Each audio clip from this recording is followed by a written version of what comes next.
eo anatreny fanatanterahana ny fifidianana filoham-pirenena amin'ity taona 2024 ity dia nanambara Andriamatoa Monja Rondefo fa anisan'ny mahafeno fepetra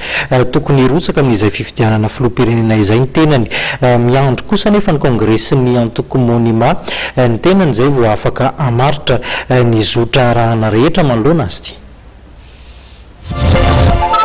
Mahakasika ny fifidianana mahafifidianana azy dia efa nisy ihany fotoana nilazako hoe raha ny fepetra takina amin'ny filatsahako fidiana dia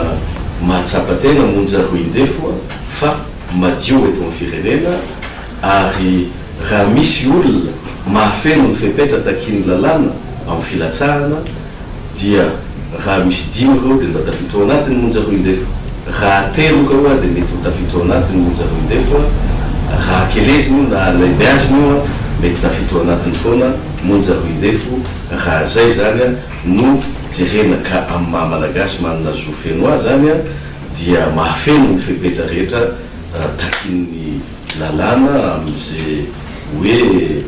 conditionnalité azahoana mirotsaka amin'ny fifidianana rehetra eto Madagasikara, ary ao anatin'izay ny fifidianana ny filoha pirenena.